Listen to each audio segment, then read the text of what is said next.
Good afternoon. Welcome to the Marion City Council. Today is Tuesday, December 4th.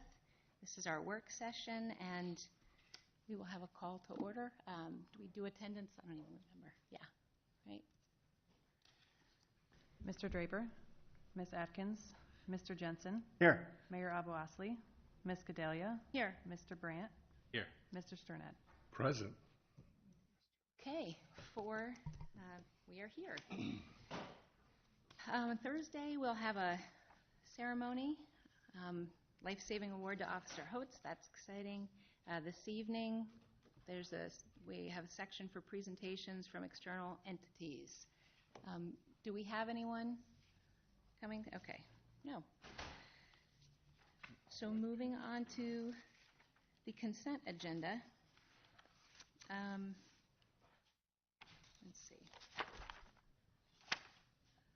Looks like we're going to jump all the way down to under engineering on page 3, item number 4, unless anyone has anything sooner than that.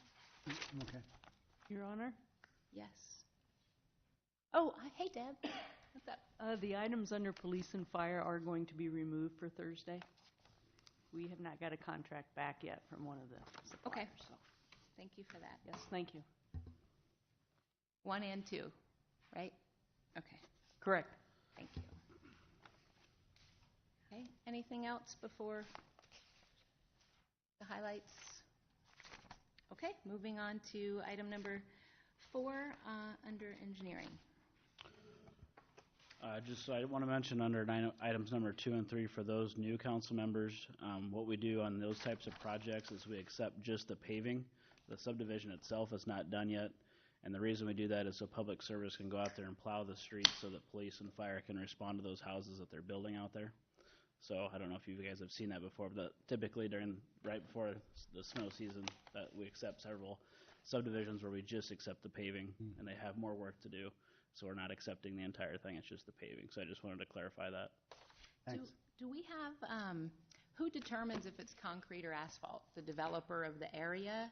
Has that Originally, when we do the plans, we accept stuff like that. So, okay. For example, like Hunter's Ridge North, that was put in as HMA for a temporary solution because we didn't want to leave it as gravel through the winter. And so that was something that we worked out. When they do Lucor to the east, that'll be concrete in the spring. Okay, cool. Thanks. Okay, so for number 4, receiving file discussing, referring to TAC a request regarding a stoplight at 29th and Albernet. Yep, so this is just a receive and file, but I didn't know if you wanted to discuss it all. This is the intersection. We'll do traffic counts and see if it meets warrants. Typically, you don't install a stoplight unless those warrants are met. So it's just a receive and file at this time. If the stoplight is not recommended, is there something that to be considered, or would they make that recommendation? Would TAC make a recommendation for something else? There's not a lot more that we can do at this intersection without a big construction project. We did add a turn lane between 29th and East Robbins not too long ago, but other than that, there's not a whole lot we can do until we do some major construction. Okay. I mean, we have lowered, I think the speed limit was already 35 in this section. I mean, that helps a little bit. But again, TAC will review it and give you a report back. Thanks. Number 5, same thing, receive, file, discuss, and refer to TAC. Request regarding speeding on Winslow Road. Yep, so for this one, we've actually already put the traffic classifiers out. They're the little black boxes that you drive right over that people don't notice. So we'll do a speed study out there to see if it's a perceived issue or an actual issue. And then the police department usually does a targeted enforcement out there as well to see if they're seeing the same thing. Typically, that does change behavior because if you have a police car sitting out there versus a little black box, you tend to see different conditions. So that's why we're doing both. Have any? I have a question. Yeah, sure. They also said something about a crosswalk at Settlers. Yeah, they had a lot of different suggestions in there. They wanted to disconnect Connection Avenue and some other stuff. Yeah. And we'll look at all that stuff and give you a report back. Can you explain why the the wider sidewalk didn't switch to the other side of the road? Was that because originally the Y was going to be on that side, or? Well, Tower Terrace has the wider sidewalk on both sides. In this section of Winslow, I guess I'm not sure why it actually switched. It might have been easier to construct or something on that side. But I drove that today. Hmm. There wasn't anybody speeding. Of course, it was 2 in the afternoon. It was freezing rain. Nobody was really driving anywhere, except for me. And it makes sense to have a crosswalk there if the trail switches to the other side of the road, but not necessarily lighted in my mind. But it's something I thought of too. Like over by Regis, they've got that like raised crosswalk to slow traffic down. That could even be something to slow people on Winslow if that was a crosswalk that was a little raised. yeah, we have to look at drainage Potentially. and stuff like that. But What's yeah. that? We'd have to look at drainage and stuff Oh like yeah, that. yeah. That was just something I thought of when I was driving it today. Nope. So anyway, Anyone that's all else? Okay, moving on to number 6. Same request to TAC for regarding increasing the speed limit on 3rd Avenue. Wow. Yes, I would say this is the first time I've gotten a request to increase the speed limit instead usually of the opposite decrease the speed direction. limit. Wow. Yeah. So 3rd Avenue, again, we'll do another traffic study out there. A small portion of this is on the bus route. I don't know if there's any bus stops on 3rd Avenue. And then obviously you have a school there as well. So we'll have to take all those things into consideration when we come back with the report. I can tell you that just because the hill is steep and you can't maintain your vehicle, that's not a good reason to raise the speed limit. I would think most people would want it to stay at 25. At work. Yeah, no doubt. Okay, You thank have to maintain your vehicle, regardless of how many breaks you go through.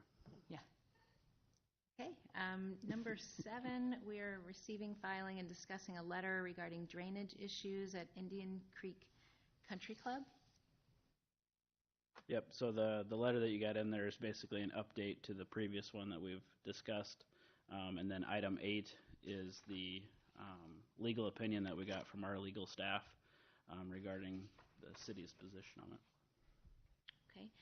Mr. Newbanks had asked in advance if he could address the council this evening. So at this time, if you'd like to come up and state your name and address, please make sure you fill out a yellow ticket before you leave. And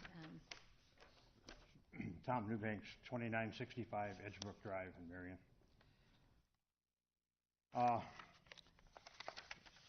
It's the club's contention that we're not talking about a neighborhood drainage issue here at all. When I worked for the city, I worked on 3 or 4 neighborhood drainage issues, and it was always water on top of the ground that's moving across somebody's driveway, across somebody's yard, and they were handled with a pipe in the ground or a berm built to move the water where you really wanted it to go. That's a neighborhood drainage issue. What we have is a storm water management issue. On Country Club Drive, and it starts at Northview Drive, there's all these street storm intakes all the way down to 16th Street, and at 16th Street it picks up 1 block between McGowan and Country Club Drive. It goes down and it picks up all the water from Linmar Court and then runs it between 2 houses, and then it comes out of the pipe and runs for 313 foot across the golf course, and then goes back into a pipe and goes down to the creek. The total length of this thing is almost a half a mile totally, and the only thing that isn't in a pipe is the 313 foot on the golf course.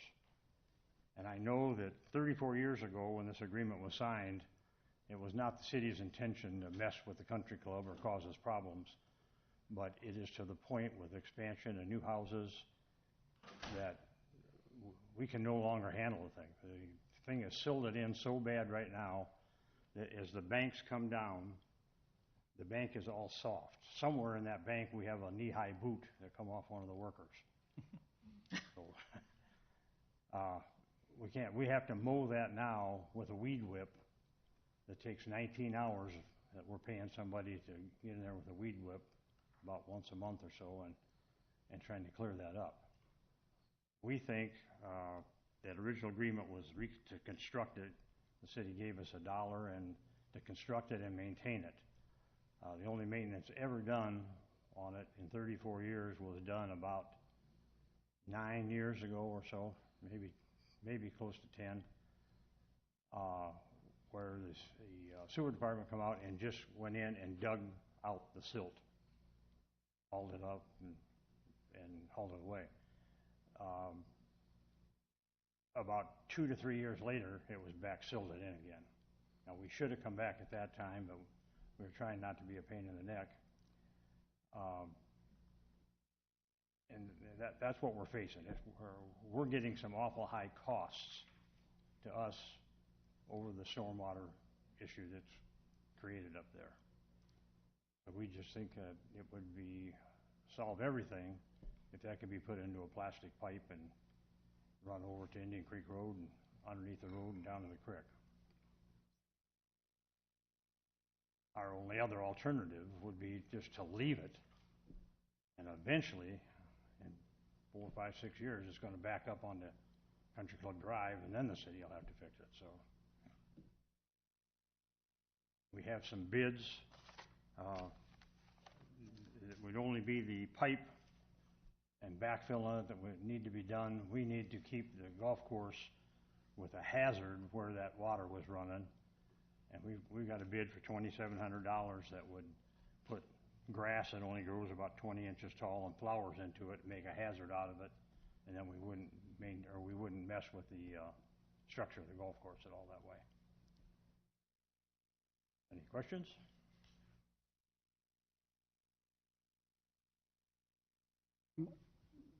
So my comment is, and I know there was an agreement reached many years ago, so however that was negotiated, not being present, I don't know what exactly they discussed, but as I would sit here today, and I know you were in here back in October, but if I really think about this from a philosophical standpoint, it doesn't seem totally correct for the city to have that much of a discharge.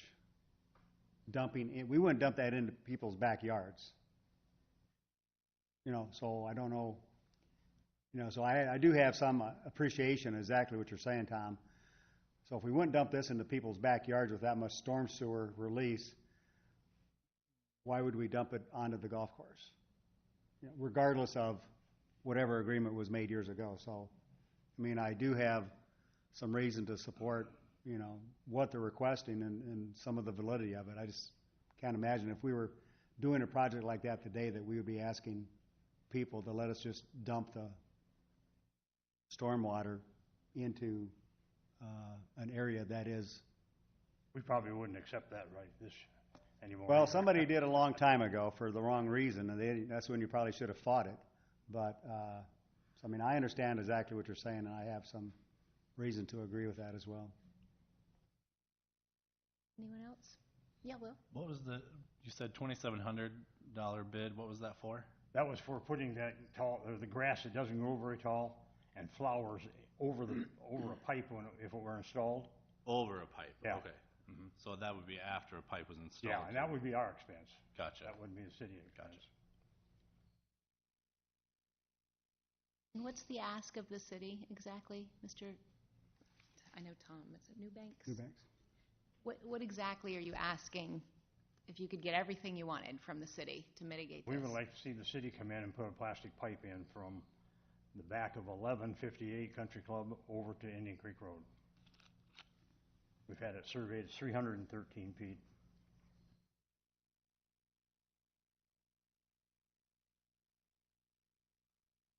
Anyone else? Yeah. So if you said 9 years ago the city came in and dredged it out, would that help now instead of putting a pipe in? Is that something that potentially Yeah, it's just going to, within a couple, 3 years, it's going to silt in again. That's what I'm wondering, if that's something every few years that the city comes in and cleans it out. Yeah, and it's something that we need to do in the wintertime when the ground's froze. Sure. So that we don't damage the fairways and things like that. We can get a truck in there when the ground's froze. Was that, Ryan, was that you guys that did that? Yeah, Public Service went in, I believe when Tom was still with the city. Only thing I'd be cautious is it is a golf course and we're driving tandem axle dump trucks back there to clean it out. So Only thing I could suggest is that Mike put on there, on number 8, you could refer it to the Public Service Board, and we can come back with options for the council to consider.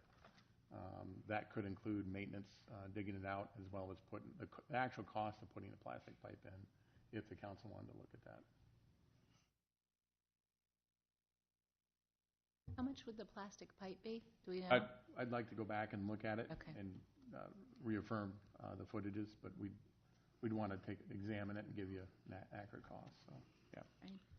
We did some real preliminary estimates. I didn't bring them down with me, but we discussed it last time. It was up there, and that was basically, per that resolution, that's anywhere that they want to fill in an existing open ditch.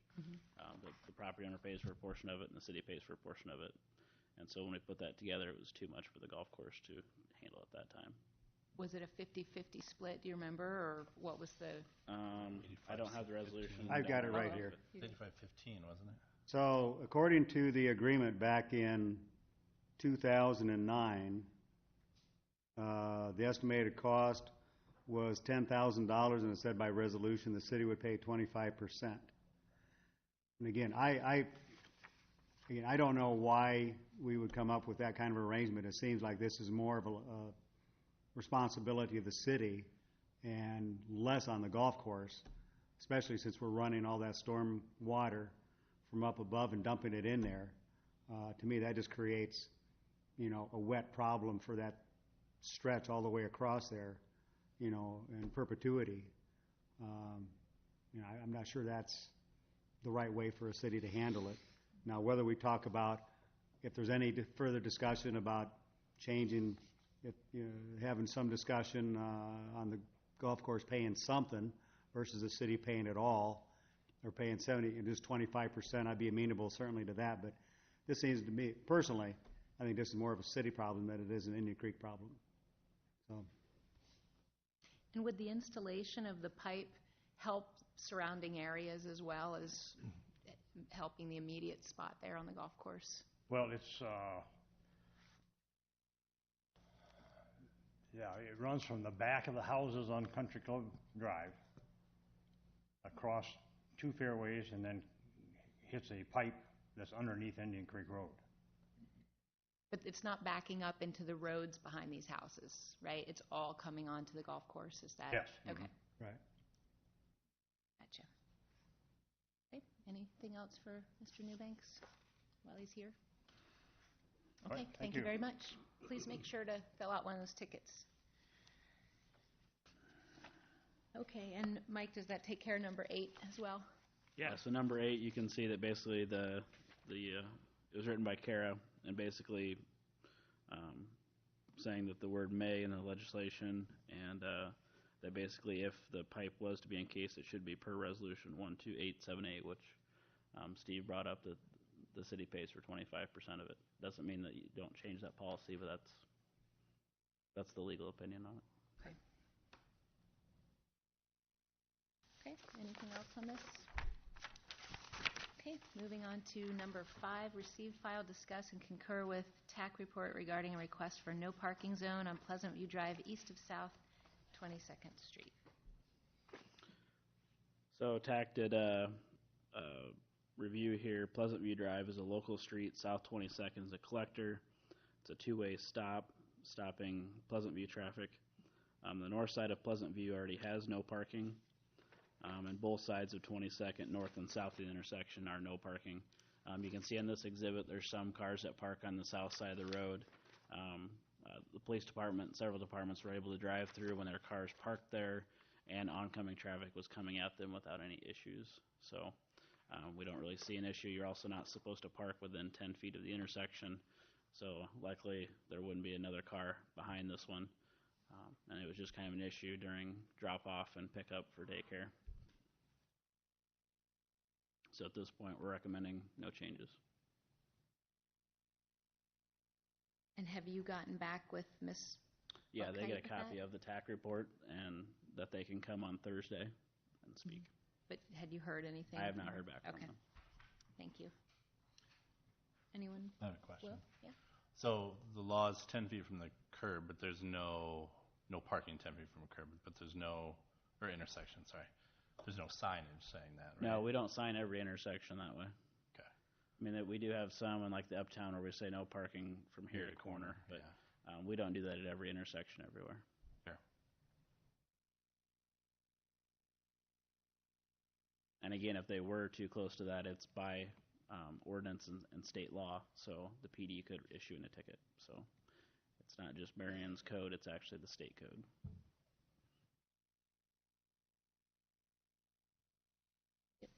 Yeah, I mean, I get where she's coming from. I've seen that intersection busy before, and when there's a lot of cars coming onto 22nd and a car parked there, it's hard to get through. It happens on my street too. Someone parks right by the intersection, and when there's another car coming, you got to stop and almost in the intersection and wait for them to get through. But almost wondering if the first 20 feet maybe no parking or something there, but no.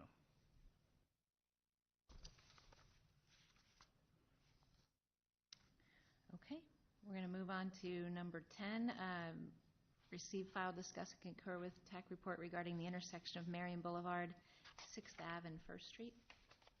So a lot of this has to do with the turning movement. So if you're driving on First and you're turning on to Marion Boulevard, it's been quite a while. Ryan and I talked about it, I think it was 8 or 10 years ago was the last time we probably painted this, but there used to be dash lines painted for those lane markers.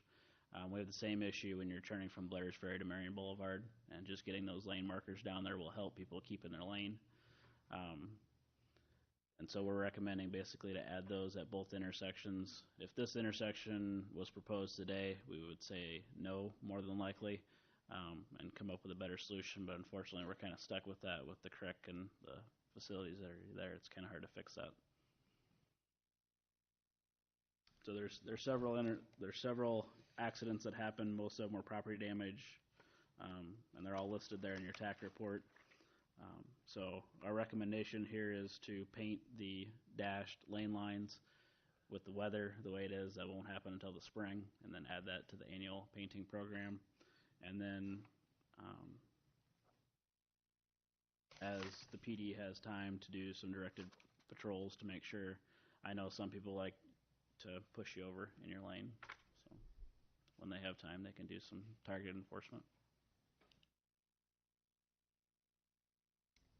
Anything on this? No. So that they'll do that at Blair's Ferry also then?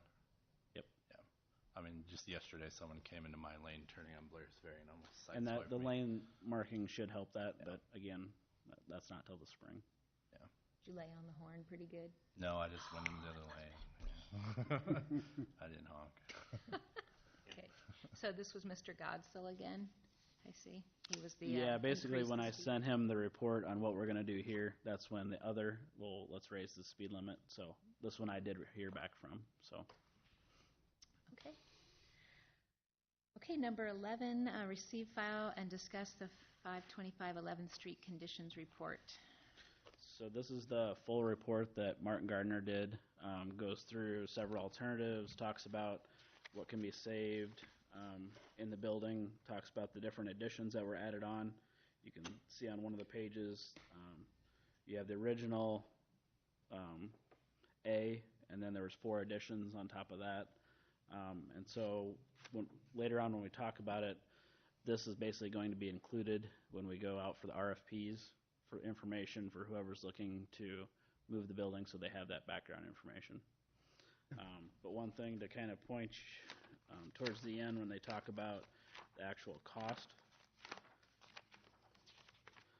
So the first one, that 109, was if it was to stay in place, and obviously with the full block, that's a moot point. But when we're talking about $414,700 is their estimate to relocate the building. That's quite a bit of money to get that moved and to do everything that needs to be done. And so later on we'll talk about the RFP, but that's something to keep in mind of, do we want the city to contribute as part of that to help move that? So that's the main thing that I want you guys to focus on this is. And maybe you leave it blank and you let them come up with what they feel the city should come up with during the proposals, but that's the big thing to get out of this report. Anything on this? Randy? To this time, do we have any people that have come forward? We haven't released the RFP yet. Okay, but I mean, have we had any communication those with anybody that had interest? Not yet. Okay, thanks.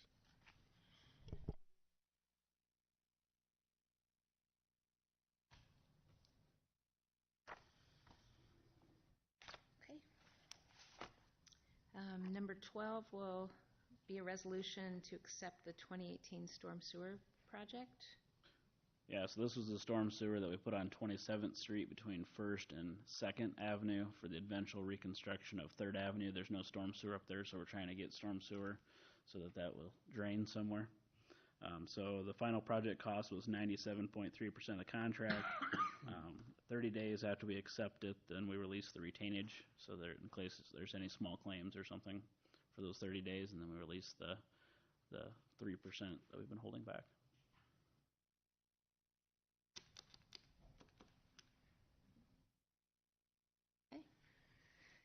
And then lastly, a resolution approving a change order with Genesis Equities regarding the Central Corridor Improvements Project for a tank disposal.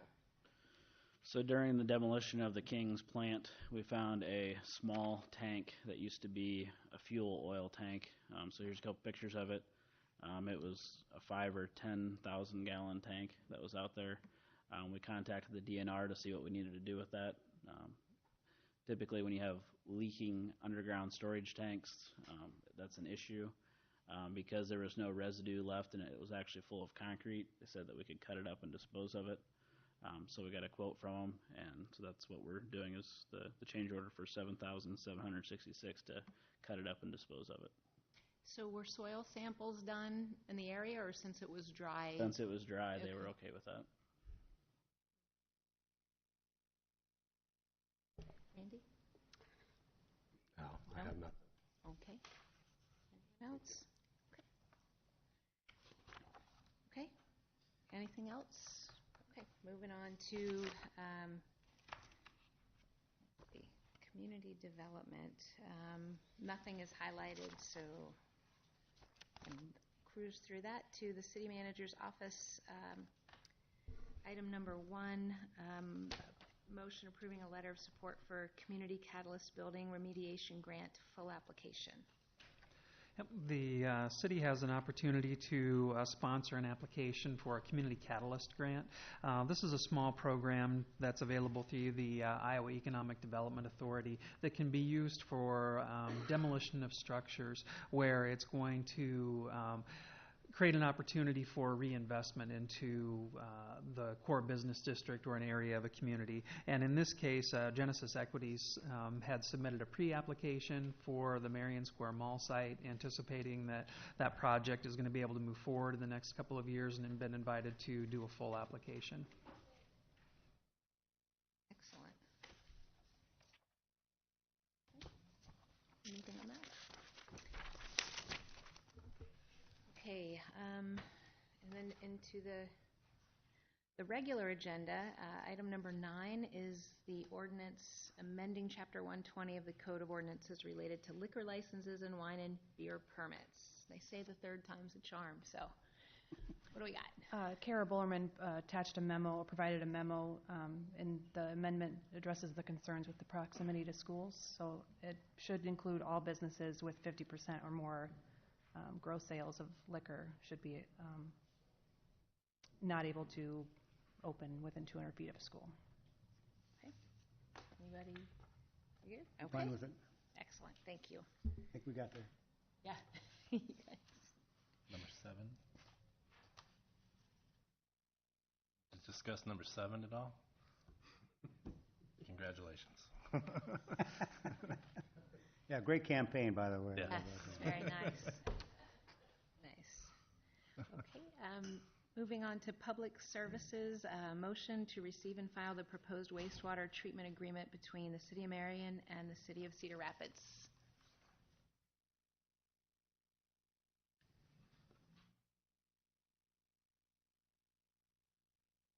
jump on real quick, Mike? Can I go?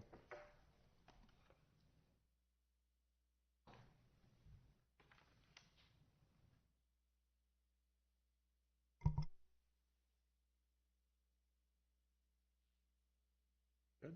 No?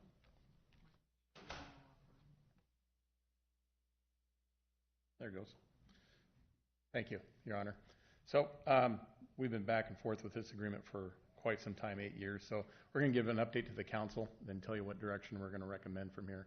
First, some background. I know we've presented this back in the spring, but I want to make sure everybody understands this. If you want a copy of the PowerPoint, let me know. I'll get you a copy. It's a good reference to have with that agreement. So back in 1979, when the wastewater pollution control facility was built in Cedar Rapids, Marion purchased capacity just for $926,000, give or take. That bought us a capacity to serve a population of 34,300 people. Okay, so since then we have a much larger population. With that, we also purchased what they call variable treatment capacity. That's your BOD, SS, or your suspended solids and nitrogen. And so we have the capacity of that much per day. That's included with that population of 34,300. Okay. Next slide. It's hard to see. And again, if you want a copy of the presentation, I'll get it to you.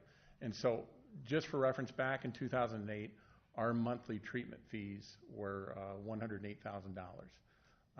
And then in 2016, that's when they peaked. They're at $253,663. And then just this year, they went back down. The reason why is that we put some flow meters in some areas, and we also had some discussions about what we're responsible with compared to industrial flow-based users. And so that has gone back down to $208,602, okay? And under this proposed treatment agreement, if we approve it, or if they approve it and we come back and approve it, it's expected our monthly fee for the first 3 years will be right around $247,000 per month. Okay, so we'd see a slight increase. And then on phase 2 of that agreement, which I'm going to walk through with you, our fees would just be shy of $200,000 per month. Okay, so there's two phases with this proposed agreement. The first phase would be for 36 months. And then again, that's estimated monthly fees, $247,000.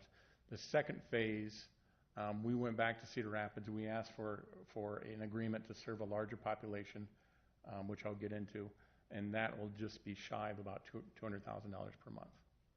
Okay, so under the first phase, we would take our 1979 treatment parameters up to what we estimated to be our 2017 treatment parameters.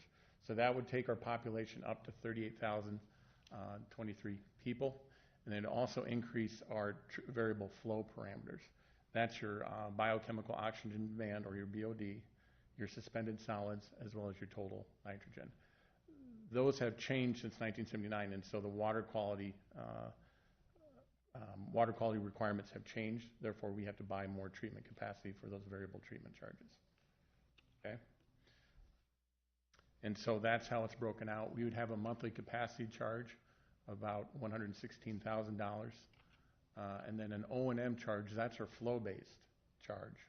Okay, that's how much flow we're sending down to the plant. That would be just shy of $130,800 per month, and that would bring our total monthly charges just right around to $247,000. 3-year total capacity purchase. When you total up the 3 years of capacity that we're buying down the plant, it's just over $4 million. Second phase of the agreement, this is where we went back to the city of Cedar Rapids.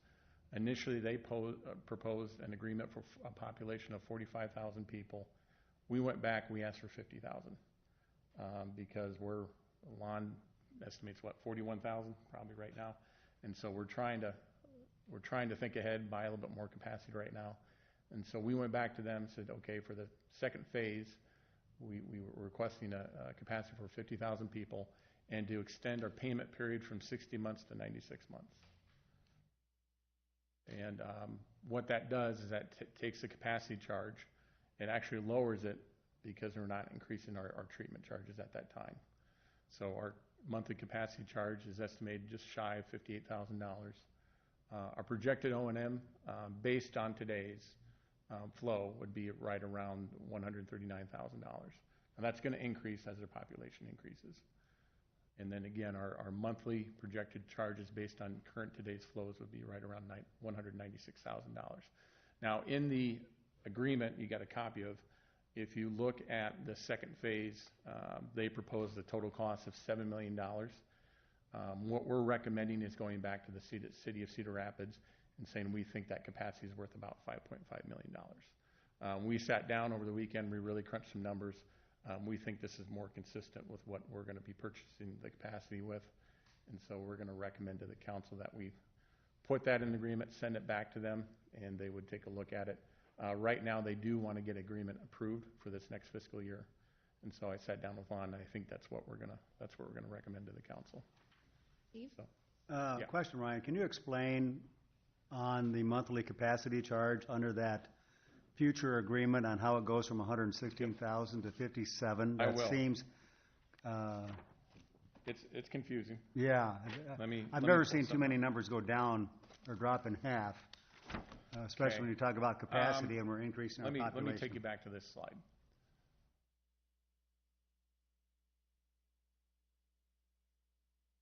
Okay. In the first phase, if you look down at the 1979 treatment parameters, Yeah. That's what we purchased capacity at in 1979. Now, if you look at the BOD, your suspended solids, or that's SS, and your total nitrogen, which is TKN, that's what we purchased. Now, what we have to do, and I'll show you why, we have to increase the quality of treatment to the 2017 treatment parameters. Which should cost more. It costs more. And so that's why in the first phase, we're going to pay the most because we're buying those treatment parameters. We have to upgrade our treatment parameters.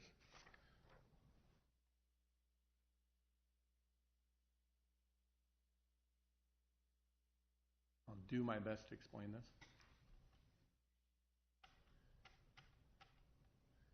And so when we increase those treatment parameters from 1979 to 2017, we're buying the current level or the 2017 level of treatment parameters.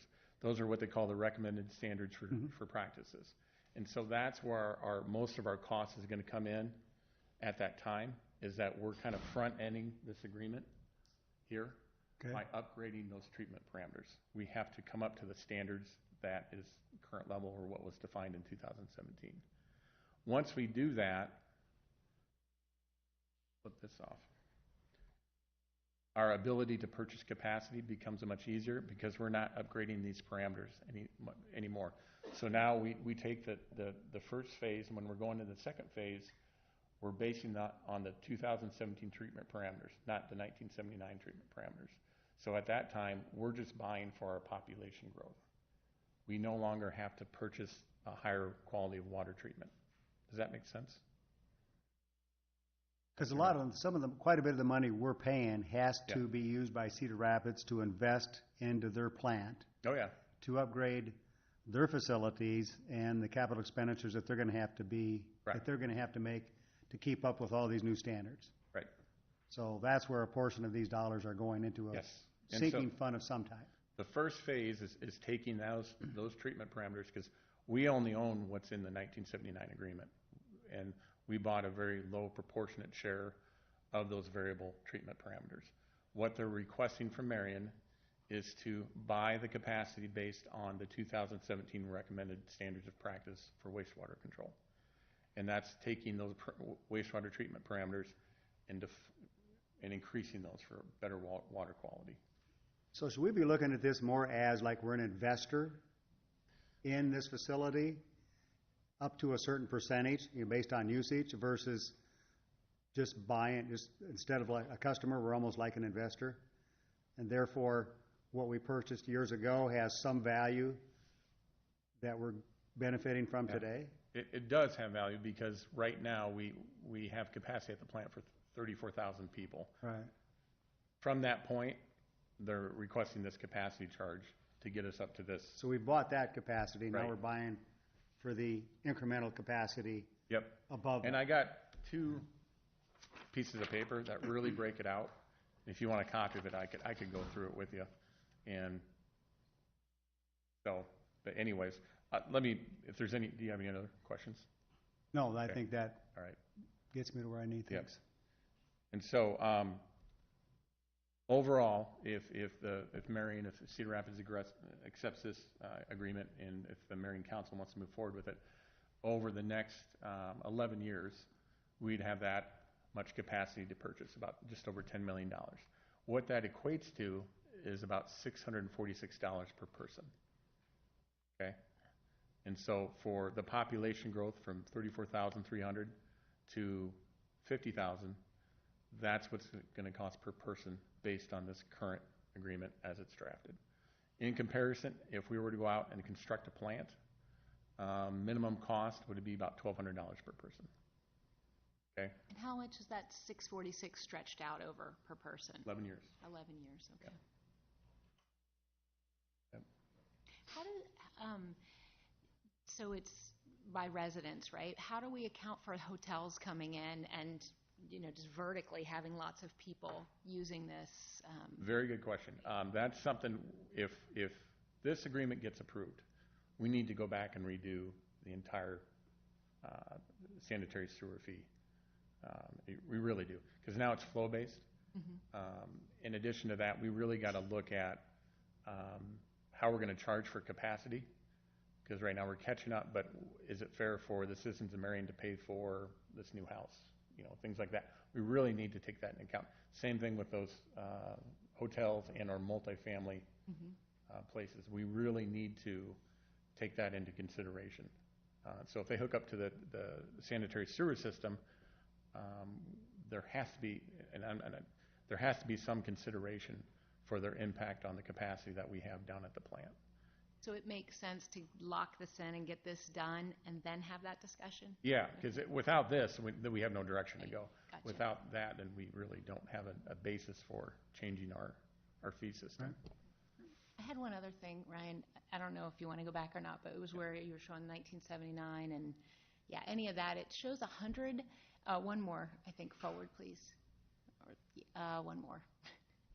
It had the 2 columns comparing. So, There. yeah. There you go. So the flow, 100 gallons per day per person, Yeah. that parameter hasn't changed in 40 years pretty with the consistent. toilets that you can flush up and down. And Pretty consistent. Yeah, Interesting. it is. And we base on the bottom of this data that we utilize to compute it. Really, we go by what they call the recommended standards of wastewater treatment practices. It's about what they estimate at. Now, not everybody utilizes that much, Right. but that's pretty much when you're going to build a plant. That's what your basis is off of. Okay. Yeah. I was just curious. Thank you. Mhm. Anyone else have anything for Ryan? Will? I'm just curious, a while ago we had talked about, I don't even remember what they were called, those fields that would help clean the water on the way. Yes. Is that something that would help Yes. lower that Yeah. even more in the future? Yeah, and so with a flow-based agreement, we have the ability to reduce our flow now. So if the city ever wanted to entertain practices for reducing flow, and we do that right now, we do what we call I&I, infiltration and inflow inspections. We'll look for places that we get groundwater coming into the sanitary line. There's ways that now we can reduce the amount of flow going down to the wastewater treatment plant. Or if we have segments within the city that we cannot serve with sanitary, or capacity issues, those could serve as a potential means to do that. Right now, they don't really do anything because we don't have a flow-based agreement. With a flow-based agreement, that would give the city some incentive to explore some of those practices. Yep. Okay. Anyone else? One other thing. You mentioned if we approve it and Cedar Rapids approves it, do you anticipate any resistance from them, or we just need to go first? We had, after we went through these figures, we're going to basically, through the entire conversations, we're trying to base everything on objective models, objective data. So if we give this back to them, we say, hey, according to this model, rather than 7 million, which is in your agreement, we feel it's 5.5. If they're truly going to go past this model, I would think they would agree with it, but it's also taken us 8-10 years to get this far. So Okay, it's very fair. Okay, thank you, Ryan. Thank you. Okay, we're back to engineering for more discussion on the request for proposals.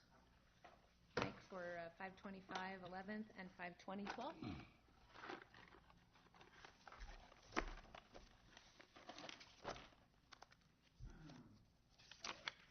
So in your council packet, we put the actual RFP for 525. We figured we'd take that one as the more challenging one, having the Marion brick in it.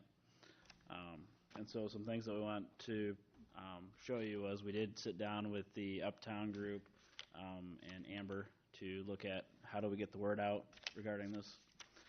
And so we have the RFP that we would typically do as an engineering project where we put it on our city website. It has to go on a nationally recognized website as well, nationally circulated website. Get a consistent message that will go with Uptown Marion as well. Amber will do a news release on it. I believe it was already in the paper, and then we'll also post it on the city's social media accounts. And then Uptown is willing to help us out as well, and outreach to state and local Main Street contacts to see if there's interested applicants, local investors, developers, building owners, etc. So kind of the joint effort to try and get the word out. But the big thing that we need to talk about, it sounds like the historic preservation grants more than likely would not be accepted because they're moving the building, so then it does not keep its historic status. But if you guys want to entertain local property tax abatement, so if someone comes in and moves it, are you willing to do a TIF agreement with them to decrease those taxes for a little while? Or are you guys willing to step up to the plate and say we're willing to pay X number, or do you want them to come up with a number? We just want to know how you guys want to propose that. What I don't want to have is someone say, you guys give us the building and you pay us $500,000 and we'll take it, and you guys don't want to do that amount. So if there's stipulations that we want to put in it, now's a good time to do that, so that if they know that, the maximum that you're going to give them is X, and, it's not a good deal for them, then they know that to not waste time on it. So I don't know if you guys have an idea on that dollar amount. Again, when it's $450,000 to move and restore it, that's a lot for the public sector to come up with. But if this is important, then we need to know what that dollar amount is that the city is willing to contribute to that. Yeah, I feel like we do need to give you any direction that we can. So does anyone want to start with this?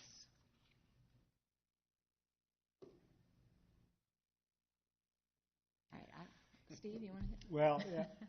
I mean, I never thought about the property tax abatement. To me, that would be obviously the first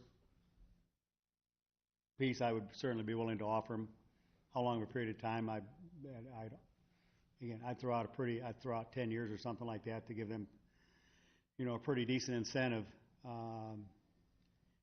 And I know we've got a couple of people who are not here tonight that would speak pretty strongly about what we should do. So I'm not sure exactly I know some of what they're feeling is they would say we need to do something on the city's behalf, even beyond that, to retain it. I'm not sure.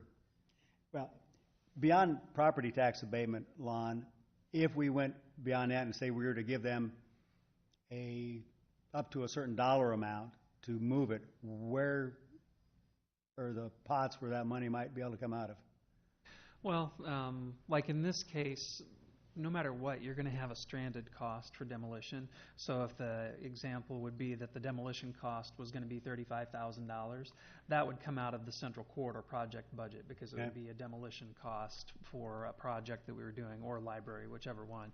But you could make that allowance to come out of that project to go towards the cost of relocating the house as part of that. So if you're talking about those kind of contributions, that's how we would account for it. So I'll throw out a number just to get discussion going. Because, again, I think it'll certainly be in the arena that either Nick or Paul might consider. And that is $100,000 to get it moved. Want to see that and raise? Okay. Again, I'm speaking, Yes. you know, I think it has to be moved. You know, we've already talked about the full block parkade. So, you know, they're either going to be demolished or moved. So if we talk about $100,000, you know, that's really $65,000 on top of the 35 we were going to pay for demolition. And if we pay for some added cost for saving the brick, that's going to be some extra dollars on top of that as well. So, you know, I'm guessing, you know, we're going to be spending 50 grand at a minimum on that house to demolish it and or save some of the bricks. So 100,000 is really adding another 50 grand, and somebody taking on the challenge of taking that building and moving it somewhere. I mean, they're still taking on the lion's share, I think, of the dollars and the risk. So.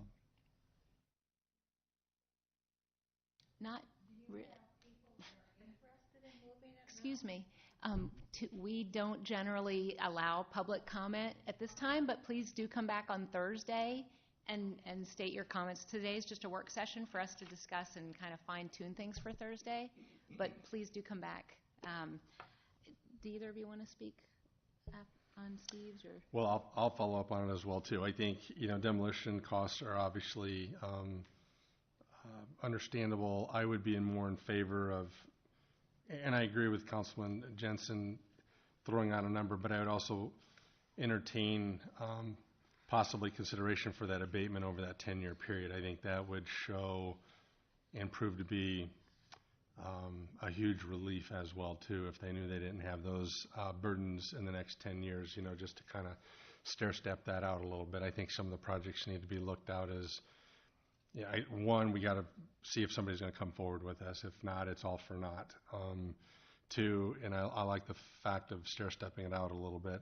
I think that makes it a little bit more of a fair playing field, but I'm not sure exactly where we draw the line in the sand on all these details, because obviously this department's got a lot of work to do with this. But I'm right there. I mean, I'd like to entertain those open conversations, you know, to see where we go. But I strongly feel that we have to at some point. We kind of purse strings are getting a little short, and we got to kind of look at some of those things. So I think there's some lateral movement where we can definitely assist in these, but it could be over a time measure, you know, with some of those things as well too. So again, too, no solid information here, just again rambling, but I'm with everyone, and if we can preserve it, great. But we've all talked about this over and over and over about, do we retain the bricks? What part of it has historical value? What part of it doesn't? We're spending thousands of dollars to get to this point to understand where this house actually even is at the point. So we're into this thing for a few $1,000s already. Where do we kind of start to shore this thing up and call it, you know, call the ante? Thanks. Will, you turned your mic on. Oh, yeah. All right. Lon, do you have any idea if there was some type of abatement for taxes, of what that would be? Any rough guess? I was just taking a look at a property that I would think might be fairly similar. That'd be the, actually I think Brian's in the audience, the SB Coastal property where Bliss Salon is. That's an older brick building that was renovated, and the property taxes on that one are about $51.80 a year. What I was trying to figure out is whether or not the value of all the renovations to the building has been included on that yet. It's hard to tell from the county website. But, for example, if they were to relocate that building to a vacant lot, that's probably not an unreasonable number to think that it's going to be in that same range. Similar style construction, similar age property. It would just depend on whether or not it was all residential or if it was residential and commercial, because this one is mixed. It's got commercial and residential in it. I'm all for doing some type of abatement. I don't know if I would put a dollar amount today on what our contribution would be, you know, like $100 grand, like you said. I don't know if I would do that, because what if someone wanted to put in a quote or a bid, but they needed 200, but we said we're only going to do 100? I mean, it could be limiting getting a bid in my mind, but What else was I gonna?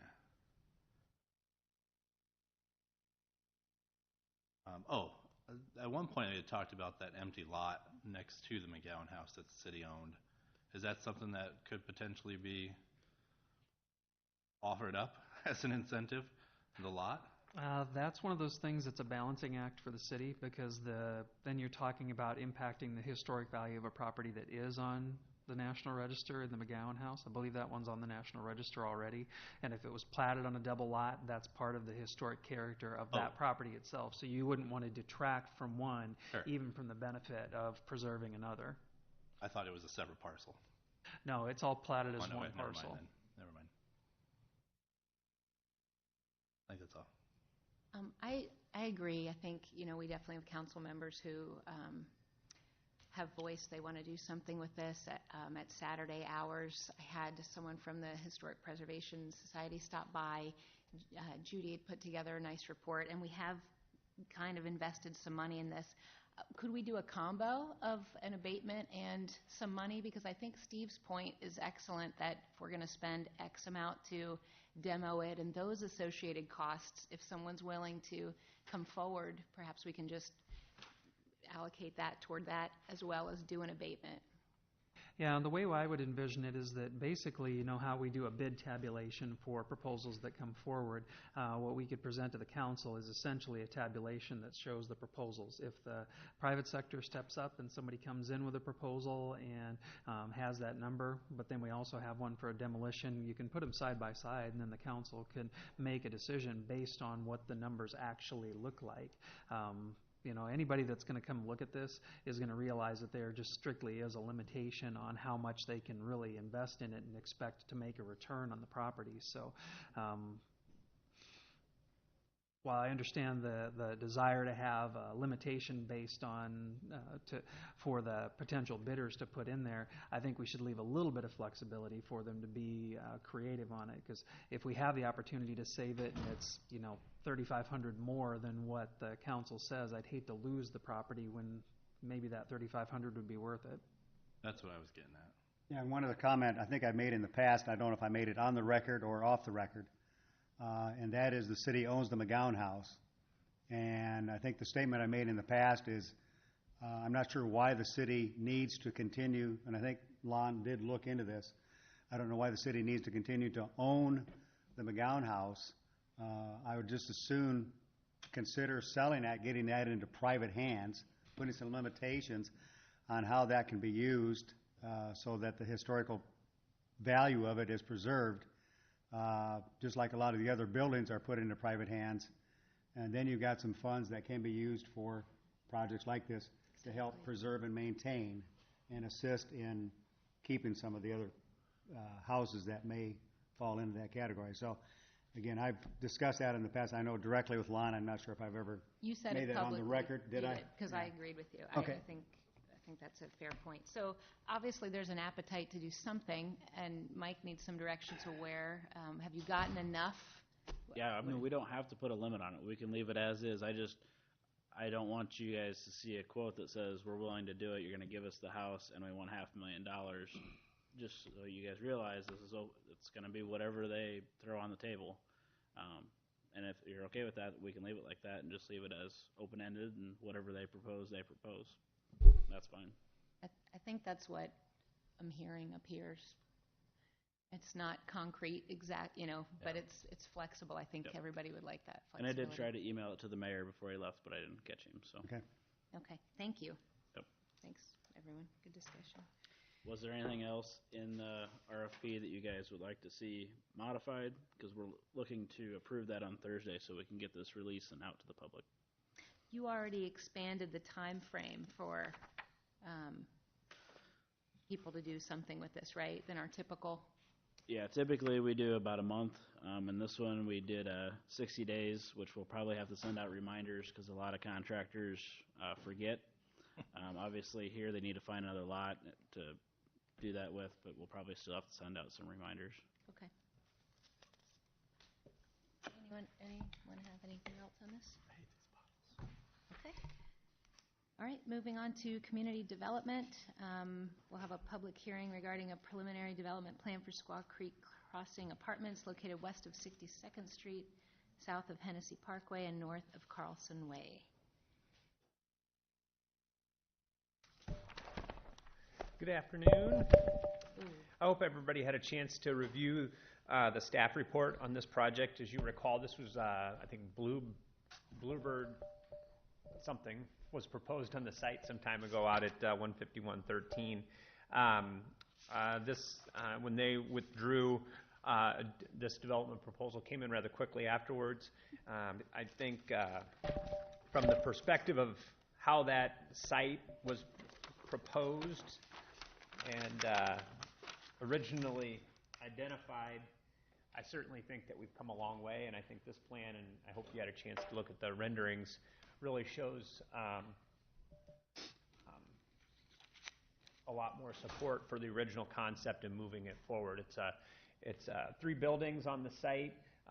The front building identified here is a mixed-use building, so it would have retail on the first floor, apartments above, and then the buildings in the back are apartments that open into a courtyard that is proposed to be landscaped and hardscaped. We got some underground parking and drive-in parking accommodated on the space, which kind of beckons back to the original preliminary site development plan for the area. Overall, it's a really good project, and I think from a staff perspective, we've been pretty excited to see it come through.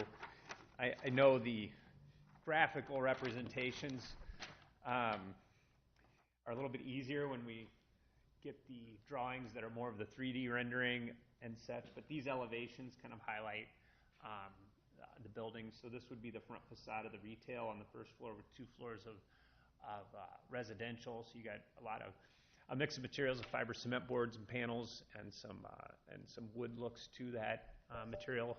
So you've got it's a real modern contrasting plan. You can see even on the end caps, you got a lot of dimension. It's nothing like we've seen before. So I think this is a really exciting project that's being brought forward. We feel Planning Commission certainly recommended approval of that, and a public hearing will be held on Thursday with regard to this. The staff report was pretty well written by Dave, and I think there is a lot of detail on that. I don't know if you had any specific questions, but I think this is about as consistent with the site development plan as we can get, so we're pretty excited about it. Anyone have anything? Yeah, I really didn't see any comments in there, Tom, about any exceptions to the design guidelines. Yeah, no, So that's probably one of the first ones to come through with in that manner. Correct. Yep. So Is to stand your ground, right? Correct. Extra parking too. I was thrilled. Yep. Nice bonus there, particularly in that area. Yeah, this is exciting. So it's an exciting project, and we're pleased to see that move forward. Okay, so next we move to. Did anyone have? No, Tom, I just want to kind of throw back. This was, for me, it was exciting to see this. This is exactly what I was hoping we were going to come back to see. And we appreciate all of them that came forward prior to this, but I mean, to see those drawings, that was very exciting. And to Councilman Jensen's comment, it was right in line with what obviously we're looking for. So thank you to everyone with that. The next item that started is number 4, and this is the final plat relative to the YMCA. I think we're going to have a more conversation on that later in the agenda, so I'd defer a conversation on that until later, or staff report. Number 5 and 6 are some plats of surveys related to the railroad corridor and the property. So 5th Avenue, this is 22nd Street. This is the old former EIC site. Lacey Plumbing is here, recent acquisition by the city. 6th Avenue will come through here. Really what we're doing is we're platting the right-of-way for 22nd Street and 6th Avenue off of the larger piece. So you have 2 things. You have an acquisition, or the acquisition plat, and then the plat of survey. The red piece will create a parcel that can be transferred easily and split off. So that's The idea is to create that transferable parcel and then identify the right-of-way associated with it. So when the project does move forward, we can build the road, it's in right-of-way. We're not on remnant pieces. So just kind of cleaning up some of the property in the area. So you'll see us move as we move east with acquisitions. You'll see that blue where an acquisition plat will be approved and a plat of survey. If we own it, if we don't own it, it'll just be acquisition plats down through here, and it'll create the right-of-way that goes along the north edge of all those parcels. So we'll continue with those and need approval of each one as we move forward. So any questions on that? Okay.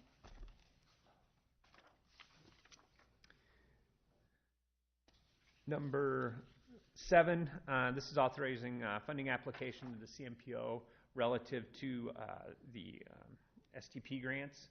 And so last year we made a request that was associated with the bus stops and pads for up to, I think it was total of 32 locations across the city where we could put either, I think we budgeted essentially 16 shelters and 16 pad sites throughout the city for improvement to those facilities.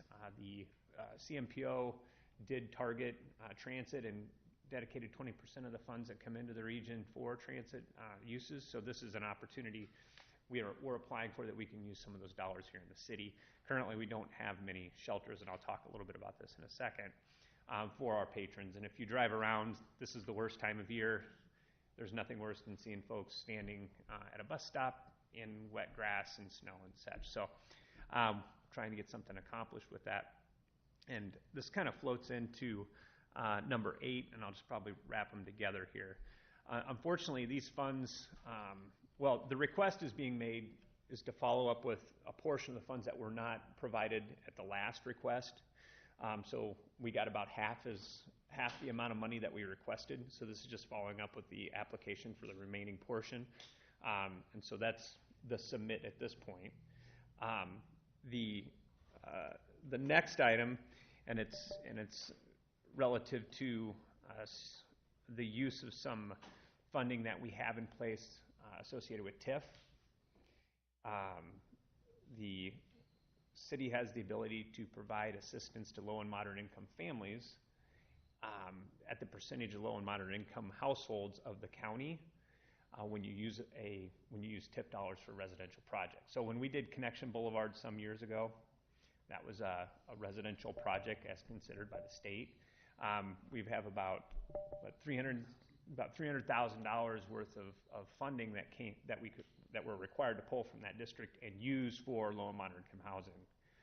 So one of the concepts that we've been trying to wrap our heads around is not only what we can use those project dollars for locally, but how can we also, accommodate this transit issue we've got rolling around, where we don't have shelters, we don't have the availability to expand our services to the community. As we've seen the bus come every year, Cedar Rapids Transit comes in and makes a request for additional dollars. So in contemplating that, one of the ideas is we could use those funds for transit stops as well as the CMPO dollars. The CMPO dollars will not be available for a couple years, and we have some needs now to expand our services. If we can use some of those dollars currently to create a transfer station on Twixtown Road, we can actually expand the routes and reach out to Legacy, which would provide ridership to employment centers. And as well as we've got a church willing to provide some assistance to a stop on Azure on 10th Avenue, where we have a large population of low and moderate income families that are using that service. Our highest ridership is out of that location. So in number 8, really what we're talking about is being able to use some of the TIF dollars that we have available to acquire a shelter place out there. We've got one identified. It's $7,000. We got $3,000 from the church, so $4,000 from the LMI dollars would provide that shelter be built immediately. We've already got the pad poured, as a matter of fact. Ryan's guys went out there and did that, so this is something we're really excited about being able to do immediately. The transfer station is something that we would have to come back to council with and present a cost estimate for all of that. But on Twickstown Road, in front of Long Branch, if you drive there now, you can see there's several shelters on the south side of the road. Will, you've seen them? I drove it yesterday. So the Cedar Rapids bus has been using Lindale Mall, and then I think they were moved to the old U.S. Bank site. Well, they're kind of being pushed out of that, and so this is the new location for the transfer site, which is in public right-of-way, which isn't ideal, but it's really the only place that they have to go in the short term they've been provided. So we can take some of these dollars, the TIF dollars, we can put together a project where we'll put about 2 or 3 shelters and pad sites, which would accommodate a transfer station, and then also, because of the savings in time and looping, we'd be able to expand the service out to legacy manufacturing. So I know I went through a lot of stuff, and it's probably a little bit confusing, but really what we're trying to do is provide some immediate assistance to families that need transportation assistance, and this is doing it in two locations that are pretty critical. We will have follow-up dollars from the CMPO if the award is made to really make a big improvement, but these 2 projects that I'm talking about now need to be done fairly quickly. So really it's more about asking the council to provide that direction to use those funds to kind of solicit the transfer location, and then to also move forward with that stop on 10th Street. So. And just to provide a couple of clarifications on what Tom was saying, when you do the Winslow Road Tax Increment Financing District was set up with the purpose of doing projects that benefit housing. And when you do projects that benefit market rate housing, there's a statutory obligation to use that set-aside percentage that Tom was talking about to provide benefit to low to moderate income residents. What's unique about it is that you're not required to do it in the same TIF district. So those dollars can then in turn be spent anywhere in the community, and they can be used for projects that just have to show a definitive link to benefiting low to moderate income housing. So there's a lot of discretion in what those dollars can be used for. You don't in turn, for example, have to use them to support a new low to moderate income housing development or something like that. So the council has tremendous flexibility in how those funds are used, and one of the things that we had to do some work on was just being able to draw that link to show, if we're using them for transit ridership, that we're benefiting low to moderate income. Does anyone have any questions? Randy? I do. Tom, we had, correct me if I'm wrong, we had a facility there on the Boyson Road extension on North 10th. I believe there was a shelter there for a while. Was that vandalized and destroyed? I know it was removed, but can you? So there was a bench, and that you are correct. So there was a bench and a stop there. I don't believe there was a shelter.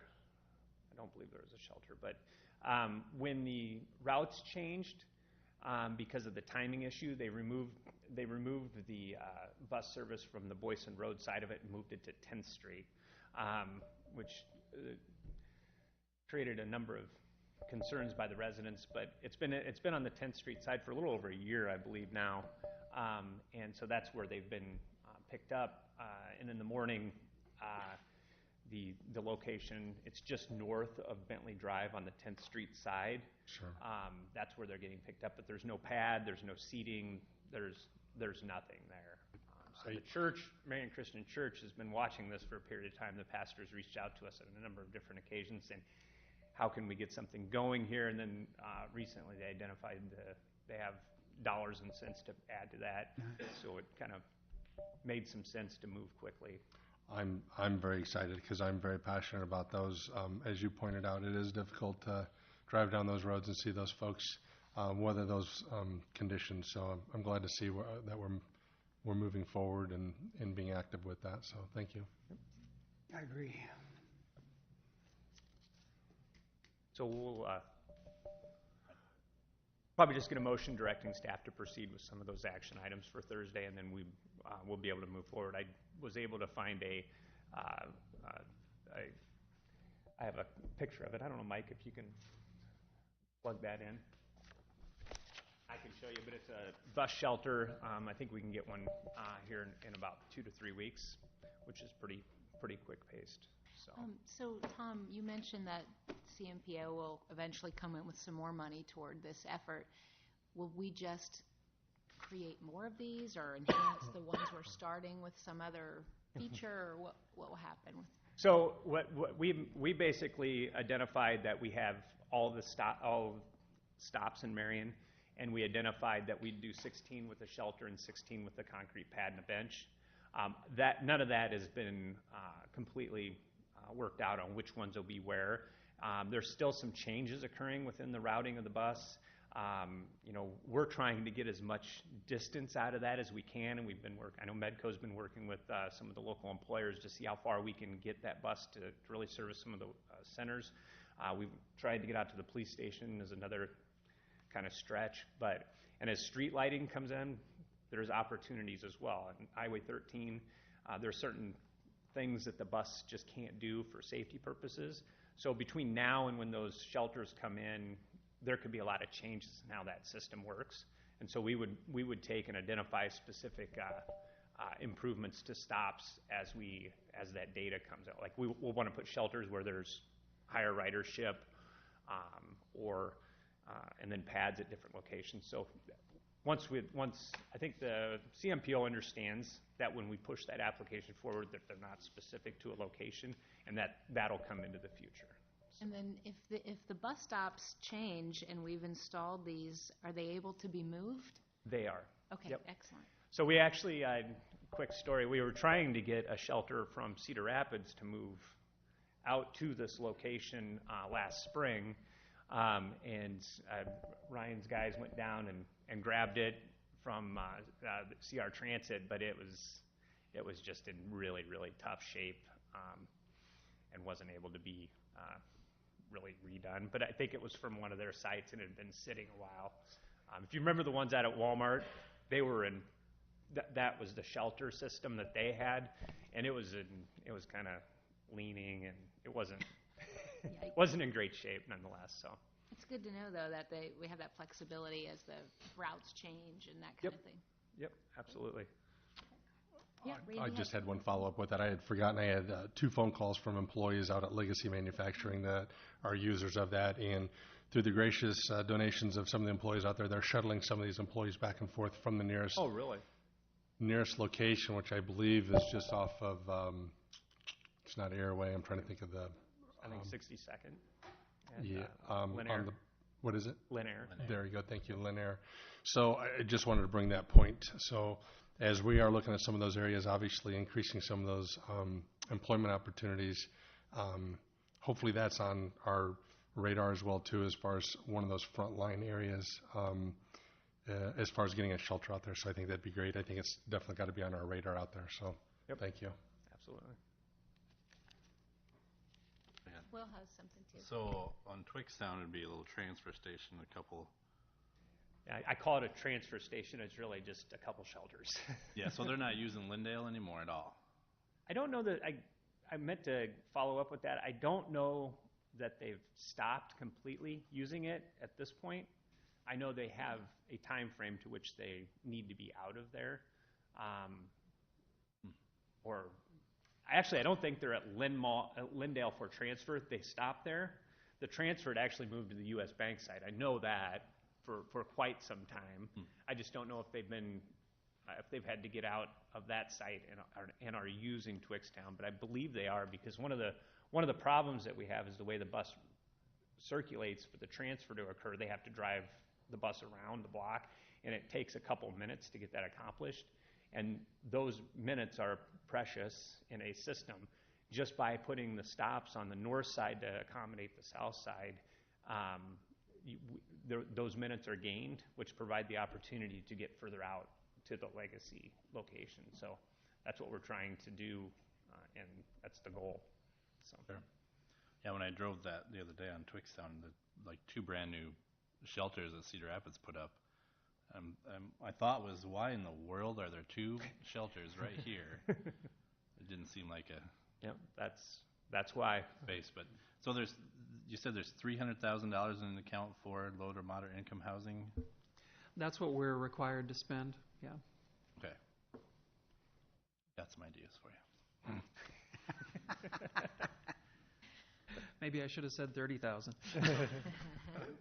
Well, if you recall, the dollars that went for the Lynn County Housing Trust Fund, that's a Right. portion of those, and then The Civil Rights Commission has a grant program that they're actually advertising for now that's coming out of those dollars as well. Great. Number 9, is that where we're at? so number 9 and number 10 are going to be removed from the agenda.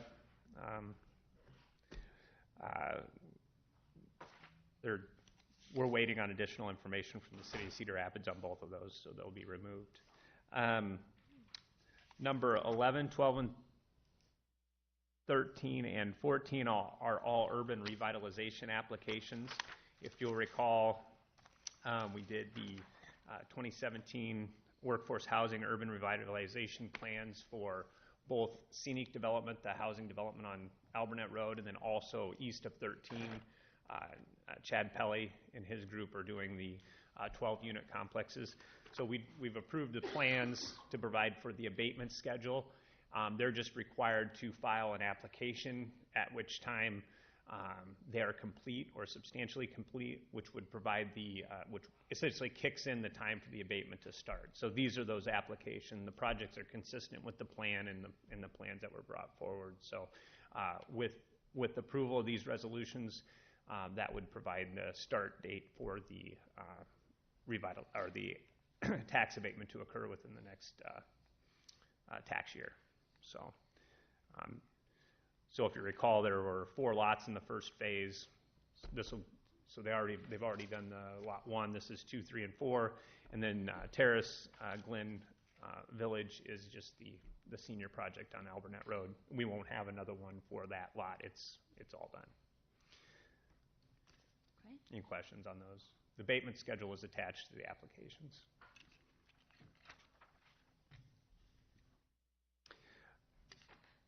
All right, 15. Number 15. I attached a couple of emails. We'd received a request to remove a street light out off of Williams Drive after it was placed. I tried to provide a little background on that. Essentially, the neighborhood, Shady Oak neighborhood, recently annexed. One of the concerns when we did annex them was street lighting. They didn't want us to put street lighting in their subdivision. We indicated that we generally don't go into subdivisions just to start placing street lights because it costs us money unless there's a request. However, when a subdivision plat is brought forward, we have spacing requirements and certain parameters that exist that we require street lighting. This light was placed on the edge of the plat adjacent to Shady Oak, associated with Country Clubs Estates addition, consistent with city policy and programming. The developer pays for this light to go in. We haven't done a full review, but I did put it out to the other departments to look at it. It hasn't been forwarded to TAC, but if it was to be removed, which the petitioner is requesting that this light be removed, that it would be at the city's expense after the developer has already put it in. Honestly, it'll likely, there's going to be more lighting that's going to happen. It's just that there's no houses on these lots, and the light is there. When the houses come in, there's going to be additional lighting. So staff's not recommending that we remove that. Okay, Steve? Yeah, I drove out there to look at this one because I just wasn't, I've been in that area a couple of times, and I was just curious where the light was, and I completely agree. Number one, it's right at a curve that's starting. Mm-hmm. I think when you have inclement weather, it's a good place to have a light. Number two, I saw no concern about this lighting affecting the backyard mm-hmm. of that individual home. I mean, the lighting stops. It's on the opposite side of the road, yeah. And the lighting stops on the other side of the road, doesn't even travel into the backyard. So I see no reason why we should even consider spending a whole lot more time or energy on that one. Yeah, and so I put together a staff report. Sometimes these are received, filed, and referred to the TAC. Honestly, I just made the recommendation after talking to a few people. I don't know if there's a desire by the council to have that referred for formal review, but it seemed pretty straightforward after seeing it. there were a number of folks in the neighborhood on the email chain. The mayor's aware of it. I think 5 or 6 residents that were active in the annexation were also on the email. I did identify that it would be on the agenda for Thursday, so I don't know if anybody's going to show up to talk about it, or maybe they just, I didn't tell anybody they had the opportunity, but I did say that it would be on the agenda for action. Isn't this where we just put the stop sign? Correct. Yes. Yep. Yeah. One block. Well, actually, yeah, right here. Right, I believe yeah. that's Right in the same area. Okay. Anyone else? Will? Just out of curiosity, how hard would it be to shut just that one off until there's actually development there? I have no idea how those work. I don't know. Just take the bulb out. I'm going to look this way. Again, I don't even see a reason to do that. No, I mean, I was if you been drive meaning out to there, drive out there at night, but I was out there at night, I go, yeah. better to have it than not. That's my opinion. I bet police and fire like it. Oh, yeah, Yes, sure. especially Yeah. not, you got a curb right there. Yeah.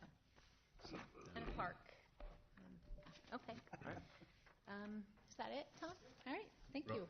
Oh, Can I, real quick? of course. Right before we start with that, can we go back to number 8 of the administrative services? I just noticed Leanne sitting in the back. Congratulations. That's all. I just wanted to say that. Right. On the record. Right. Okay, so moving on to G, City Manager's Office. Number 1, a resolution for approving an economic development loan agreement. Yep, and this is a topic where there's actually been a substantial shift from the loan guarantee agreement draft that was included in the city council packet. The YMCA has continued to work with their development partner and with banks on getting the financing together for the project, and the banks have indicated a very strong preference to really shift the thinking on this away from doing a 5-year guarantee into just seeing whether or not the city would be willing to do an additional capital infusion into the project. So the specific request is for the city to increase our allocation to the project from the current $6.5 million to consider looking at increasing that to $8 million, looking in the 2024-2025 timeframe. From my perspective, it does do a couple of different things. When we do a loan guarantee, that's something I look at as a contingent liability sitting out there for the city. So in essence, you're trading off a $2.5 million contingent liability for a known liability. Now, a contingent liability doesn't always get exercised, so it isn't always cash versus a capital contribution, which of course is in the form of cash. There would still be a need for a loan guarantee, but it would be for a 1-year loan guarantee. And then the last piece would be that they would be requesting that the council allow for a deferment of the access fees for Irish Drive and Tower Terrace Road as part of the final platting process. They're not asking for a long-term deferment on that, just into 2019, but that allows them to get into when a lot of their pledges and grants would be anticipated to be coming in as cash for the project. They're seeking to not have to pay interest for a period of 6 to 9 months on a couple $100,000. So, in a project like this, every $10, $15, $20,000 counts. So they're trying to make sure that they can pay for as much with cash when they need it as they can. So that's the change in the request. Obviously, that has an impact on the CIP that the council will be considering on Thursday night, but it is in further an out year. When I think back over the history of the project, there have been some pretty substantial changes to it. When it first started, we were looking at about a $14 million project, and our commitment was the same at $14 million. The other thing is that when they were looking at different designs, they could have potentially saved some money by going with middle school sized gyms, but the city was insistent that we look at high school gyms, which I do believe probably added some costs to the project. I don't know exactly how much, but since the initial commitment of the city, every cost increase, the city's not increased the dollar amount that we were looking at for the contribution to the project. We've asked them to do the fundraising on it. It is up to the council on whether you would entertain that as an alternate possibility versus doing the loan guarantee, but the Y does have folks here that could answer questions either tonight or later on. I know that it's a lot to spring on you, and I know that Zach would prefer to have an item on Thursday night saying, yes, we're ready to go. I don't know, especially with 3 council members absent, if you feel like that would be appropriate. Colette Atkins had indicated that she went home with the flu today. We're hopeful that she'll be here on Thursday night. And Councilman Draper had indicated that if he's feeling up to it, he would be available to participate electronically. But we'll still be short the mayor for final discussion on that. This is just one line item here, but you mentioned a few different options. How will that be presented on Thursday? The deferral, the guarantee, and then the extra contribution.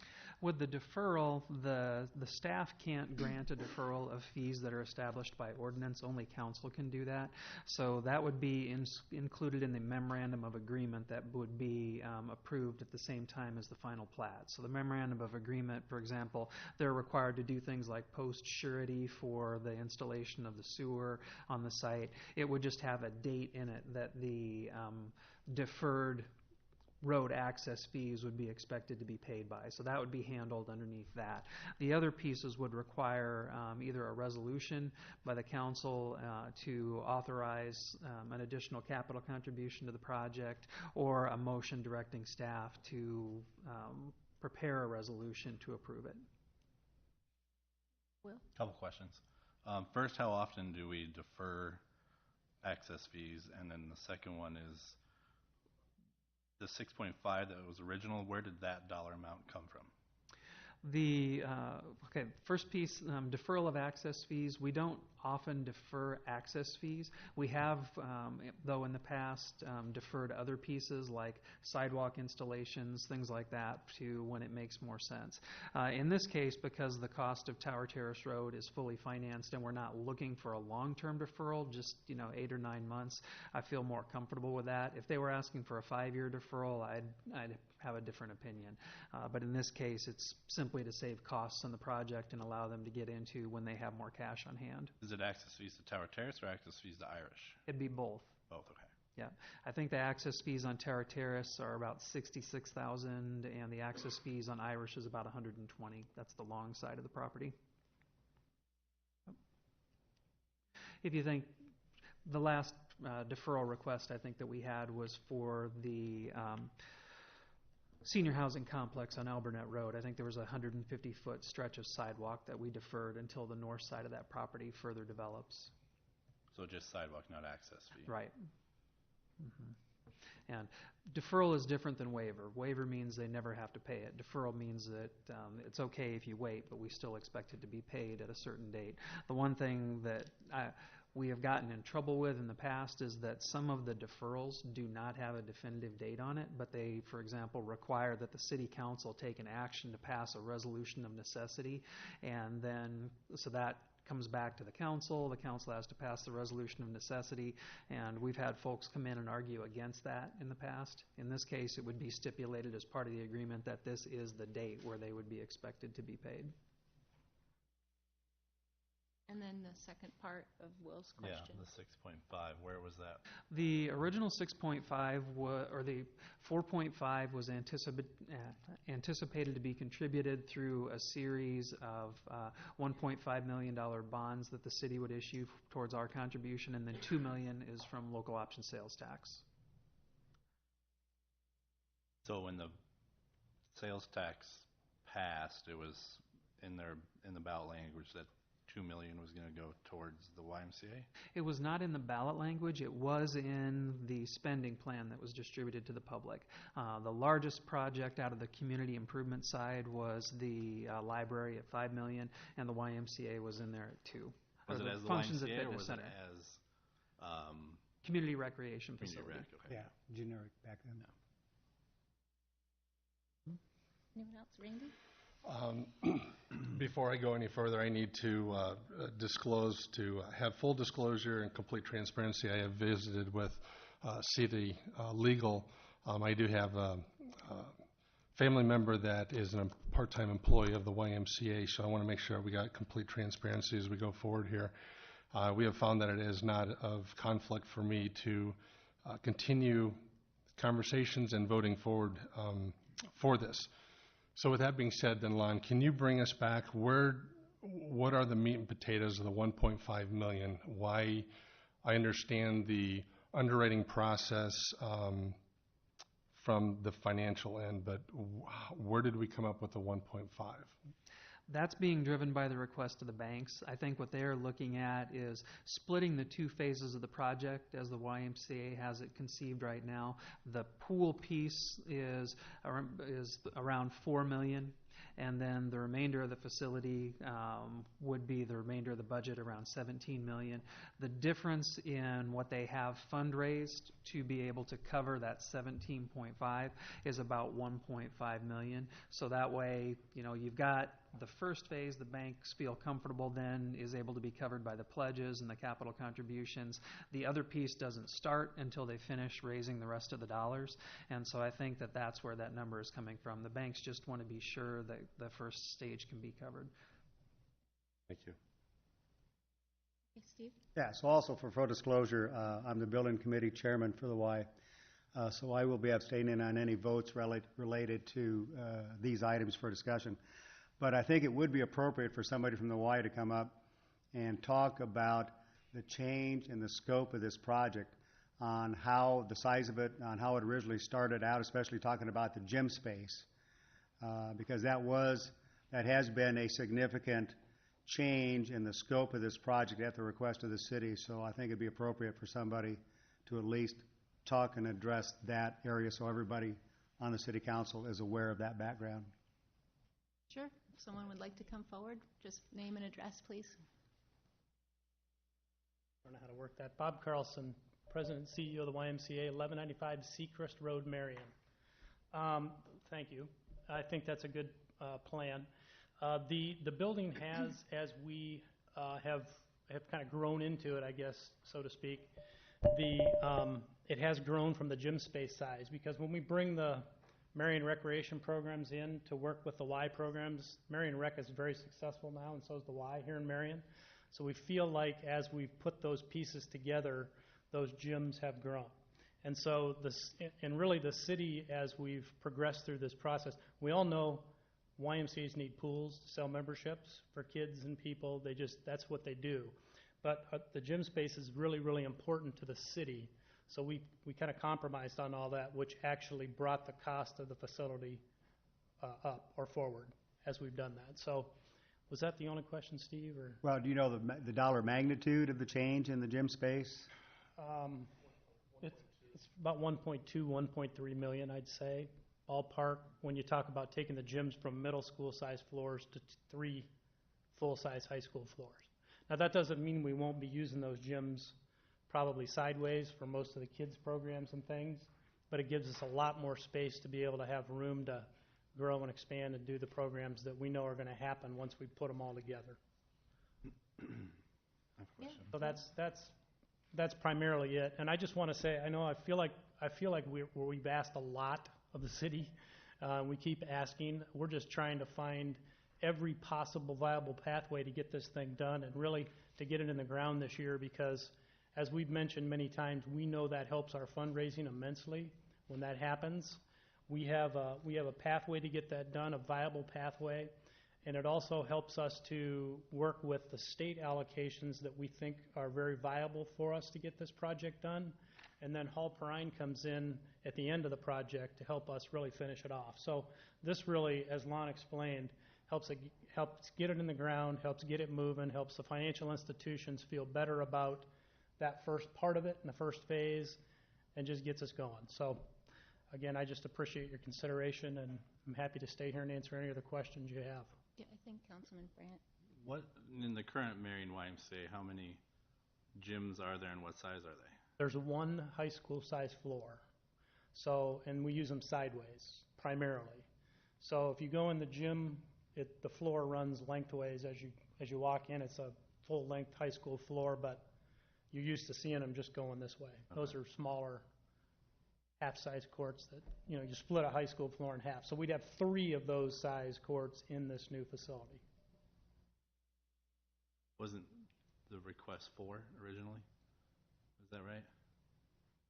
Originally, and when we first were working on the overall concept of the Wire Function and Fitness Center, we were looking at 4, but just from a cost standpoint, it just wasn't practical to do it at this time. Now, I believe, and you can comment to this too, Bob, that the way that the facility will be designed in the future, if there is that need for that extra gym, we could expand sometime in the future and add that extra gym. That is correct. And if I could, I just would like to also comment on the fact that when we were in early discussions with this project, and the city really was the driver for the additional gym space, that was something that my department was very adamant about in the beginning, that need for that square footage of gym space for both the Y and my department to be successful. We really needed that extra square footage. I'd like to say that is correct. Also, what he said about the building is right now we've designed it so that a 4th court can be added to it. I don't know how to run this thing, but oh, you'd think I'd be able to figure that out, right? So the way the building is laid out, the 4th court could be added on to the, obviously, if you're looking at it, the left side of the main floor. So can I point? Yeah, right here, up this side. If we have a, we don't have a building layout for you here, like a footprint of the whole building. We've designed it that way. There is space to do it for another high school floor. Anyone else? Other questions? Yep. Bob, what does that bring your total construction cost then to on phase 1? It's $16.5 million roughly. That's no pool. And it's, I'm sorry? That's no pool. That's no pool. It's 4.2 for the pool. It brings the total construction cost to 20.7, which has not changed since we've been, well, it's gone backwards since we've been value engineering, but it's not gone up, which is a really good thing. When do you anticipate, or when would you expect that the pool or phase 2 then could be rolled in, based on when your contribution dollars would phase in if this were to move forward? We fully expect to start it in the springtime and move forward. We're talking to some creative financing folks right now, above and beyond, to move this forward. But we really feel like we've got to do this in the phase of the building, or we're going to have trouble ramping this thing up to cash flow it. I mean, it really has to have a pool in order to make sense to sell a membership in the Y. So we don't want to promote the fact that we're not going to build the pool, and it's going to take us 2 years or so to build the pool, because we've really got a really good, viable plan to raise the rest of the dollars and move this thing forward. And we're happy to share that fundraising plan with anyone. There's just some confidential stuff on there with donors and things. That's why we haven't brought it to the city council meeting tonight. So we'd love to reach out and share that with you all. I'd love you to reach out and share. We will reach out to you, Renee, and share that with you. And from a funding standpoint, what Bob was talking about was splitting the project into 2 phases. When you're looking at things like the CAT grant, Hall Perrine Foundation, they're great funding sources, but one of the things that was hard to navigate on the Prospect Meadows project is that they both want to be last dollars in. Mm-hmm. And one has to blink first. And so on a project like this, where you can pull one specific piece out to make it a distinct phase, actually starts to look a lot more attractive to funding sources like that, because then you can point to, we need you to make this piece work. So in the world of state funding, doing it as a 2-stage project actually makes it more attractive for some of those funding sources. It will also, we also have the sale of the Marion land that we have kind of in our back pocket that will help us too. We have no idea what, it's only as valuable as somebody's willing to pay you for it, but it's good. It's a good piece of property, so we also have that. Steve? And I think one other reason that has come up since it's getting this late in the year to delay the pool, from a construction standpoint, the pool requires, because of the soil out there, special piers, footings under it to construct it properly, and so that really needs to wait until the springtime to put those in under that section of the building. So putting that off the spring is a logical construction reason to delay that till spring anyway. Yeah, one of the things you don't want is for your pool tank to be moving up and down. Yeah. So it's really important to secure that. These are just special footings that you put in deeper under the pool to keep, because of the soil out there. Usually, though, construction costs go up when they're not done at the same time. So you're saying the pool construction will bear no additional cost because of it being completely segmented into two different time zones. Is that correct? As long as we take advantage of some good timelines in the spring to make sure we're pre-ordering the materials for it, we're told that it will not increase the cost of the construction. We just had that conversation at building committee the other day because a lot of us couldn't believe it. But since we're so far into the project and it's so, we're 75 to 80% there, we feel like we've got a good pathway to get that done without extra cost.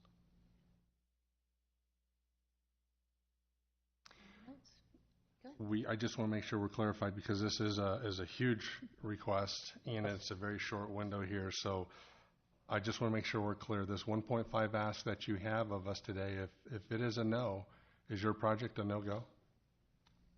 It will probably be a no start this year, yes. Okay. Honestly. Thank you. Well, I guess I'm a little confused with the pool being delayed. So you want to start now on everything else and then start in the spring on the pool? Correct. This spring, 19. 19, So correct. that's not that far off. No. So how, It really doesn't affect the timeline to end the process of the construction, so it can still be done by the end of 2019, by December of 2019. The pool would just be done a little later date. so you would be open other than the pool? No, the pool would be open as well. So everything will open at once? Yeah, it doesn't, Oh, okay. I mean, the pool would take what it takes to get done, 7 months, 6, 7 months to get accomplished. And so it would just have a later start than the actual first part of the building. Sure. Okay. I think another major reason to really break off the pool is to match the fundraising. Yeah. Okay, and well, not only the fundraising, but the bank financing. So the bank financing is okay up to $16.5 million, which will give you the main facility without the pool. Then that gives you 4 months to finish the rest of the fundraising, which will finance the pool. And then with the spring start with the pool, it all finishes at the same time anyway. So it doesn't change the scope of the project. It doesn't change the end time, but it could allow for an early start on the pool and then avoid some substantial cost increases if the entire project waits until spring for a complete start. And we have a very good probability that somewhere between $1 and $1.5 million, nobody knows with steel tariffs and everything, will probably, if we delay till the spring, we'll probably add about another $1 million to $1.5 million cost to the total construction package, just because we'd have to put the brakes on ordering right now because of the precast and everything that we've got ordered, and then reorder that stuff in the spring, which is going to have obviously everything goes up. But we have been told that. That's not we'd have to deal with that if that's what happened, but, obviously that helps us. There's a lot of good reasons to get it in the ground this fall. So. anyone else? Anything else? Okay. Thank you for your time and one more consideration. thing. One more. Oh, you've got one more. With an $8 million contribution, it'd be nice to see listed on here the Marion YMCA, not the new regional YMCA in Marion. Yeah. Yes. Throw that out there. We threw that regional in because it was, we really needed help from Cedar Rapids and the surrounding communities and a regional kind of nature of this thing, because people weren't identifying as much from other communities, unfortunately, as Marion was identifying it. But yeah, with the city of Marion, with that kind of a contribution, yeah, we'll get you a big placeholder on there. Thank you. Thank you all very much for your time.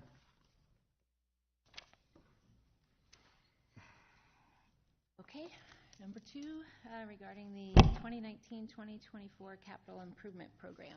Yeah, I was not planning for a large presentation on this, figuring that we'd do a staff briefing at the beginning of the public hearing on Thursday. We've had a couple of weeks for council members to ask any questions related to it. I think just to kind of address some of the ones that have been more of a little bit of common themes, some of the questions have been about how projects are reflected in the CIP, and I'll pick on the Uptown Plaza project, for example. The project is shown in there as a $2.5 million budget, but at this point, that's really kind of a placeholder. As an ImagineNext project, we knew that ImagineNext projects, we should reflect them in the CIP in some manner. That's strictly a budgetary figure at this point. And for projects like that, even ones that are going to attract substantial grant dollars or fundraising dollars, we still would show them as a full city cost because the contract would be with us, we would write the check. So the amphitheater project at Lau is a good example because that was about a $2.3 million project. The city's actual cash contribution was $750,000 on that one, but you'd still be able to see the whole thing coming through the books. The counterbalance shows up on the revenue side coming into capital projects, whether it's contributions, whether it's grant sources, and that's a good one to look at because as an ImagineNext project, it can qualify for funding from the state's Great Places program. We know it can qualify for community attractions and tourism dollars. So even if we're successful in bringing in another $1 million to $1.5 million from other sources, the whole $2.5 million would still show against our books as an expense. So I just wanted to make sure that that was clear. It also had some questions asked about other projects, like ones where we do have a fundraising component about how we track that. I'm going to hedge a little bit there and say it really depends on who's doing the fundraising. If it's an entity that we have an established long-term relationship with, like the Park Foundation, where they're going out and they're raising dollars for the South End project at Lau Park, we know that they're going to make those dollars up and that we'll get a check from them. I guess I've been less concerned about whether they write us a check on June 1st or July 1st, but it can show up sometimes in different fiscal years, just depending on when their contributions come in and when they write us the check. But had some great suggestions about how to translate the projects in the CIP into dashboards that people can actually see their process or progress on them and be able to see the numbers all in one location. Does anyone want to hit anything specific? No. Okay. All right, I guess Thursday we'll go back into that. Anything else on? Okay. Other department discussion? Is there anything we missed or anyone want to keep it going? No. Okay. Council discussion. Does anyone have anything? Steve? Will? No? Andy? Okay. I don't either. So with that, meeting adjourned. Thank you, everyone. Drive safe.